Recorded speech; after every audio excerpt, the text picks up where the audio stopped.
disciples in a particular way. And this is Jesus, second, this is Jesus' wish to alert the disciples, mahimangno, who are now largely groping in the dark. But when we say groping in the dark, do you find it a negative image? Kaya bang isa may groping in the dark sa Cebuano? Kung sa Tagalog pa, nangapa, namukmuk sa tangit. Di mo na, namukmuk nangapa. Kamang? Ano ba? Groping in the dark? Yeah. Na ay, parang dili kayo. Isa may tawag, ano? Kalap. Walang kalap sa kangit. Nakarap.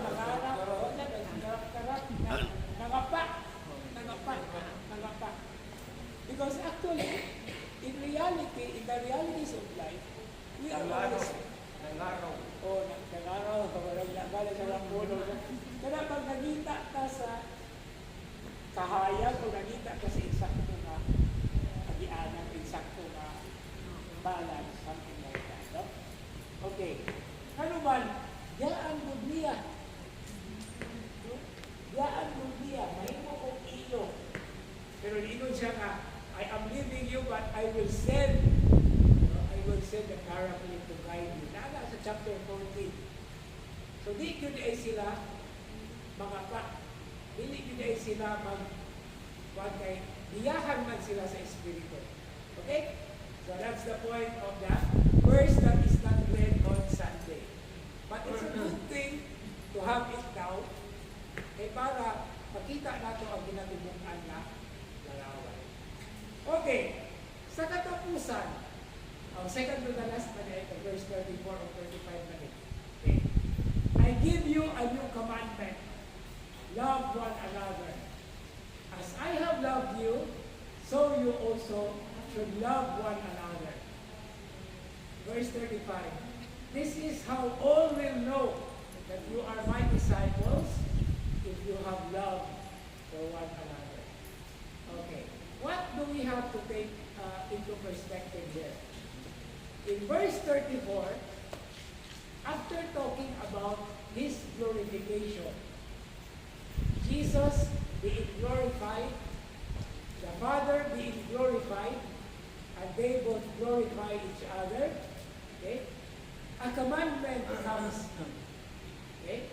So the something like the product or the end result of the glorification is actually love. Sa gibug-aton, sa presensya, sa Ginoo, ang kapatigbabaw, ugma. Okay? So love one another. After the glorification of Jesus and the disciples consequent remaining behind on earth, okay? The new commandment follows as the basic rule. Unsa may Cebuano sa basic rule? Unsa may basic rule? Magkakang balaod. Naguna o matakang naguna. Kasing-kasing. Mayo kayo kasi mayo sa. Okay.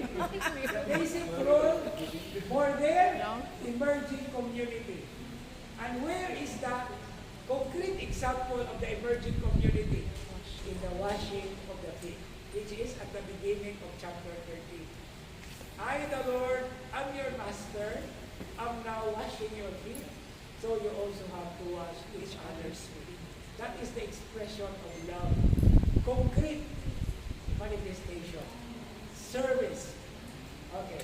So, point number 1. Only in the fulfillment of this rule is fellowship with their glorified Lord maintained, and the ground and meaning of their existence indicated to the church that remains behind. So, ang ibiling sa Diyos, mao mismo ang diha sa paghigugma. Okay. I think that's understandable. The fellowship. But this fellowship kasama? Exclusive? It's inclusive. Apil taga. Okay. Second point, this love commandment is actually not new. For it has already been given in the Old Testament. For example, Leviticus chapter 19:18. Love your neighbor as yourself. But this is a way of looking at the newness, maybe from the form or from the perspective of degree, intensity, and scope. When you say degree, kinahanglan siya ng bukan. Intensity and degree. And the beautiful word there is scope. Because the scope defines not exclusivity but inclusivity. That is now the point. And what is the practical expression we get in the other Gospels?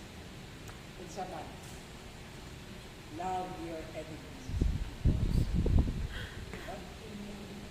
But what is love your enemy about? It's not a love that is used for friendship. It is actually respect of the dignity of the person you consider an enemy. Dili kang makita dito sa gawas, kung dili ang makita sa sulod. Kaya naman, all of us are created in the image and likeness of God. There are certain things that we do not like externally, but there is an even important depth that we see. Kaya kanang, hindi mo ganahan sa gawas, sa paggawas, larawan sa Diyos.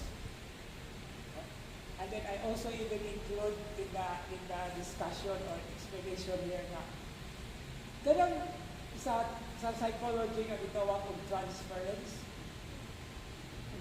Have you heard about transference? Yeah. Kanang makita nato kadaghanan, kalabitan sa uban nga di nato ganahan. Actually kita nanday sa katao na makita nga at ganahan na niya nga without knowing it. Ito din ba? Okay. Salamin pang po ang atong kaigsuutan sa atong kaugalingon. That's why love your enemies actually is go deeper. Go deeper than what the eyes can physically see. And what is that? The image and likeness of God. Okay? So, siguro, ana niya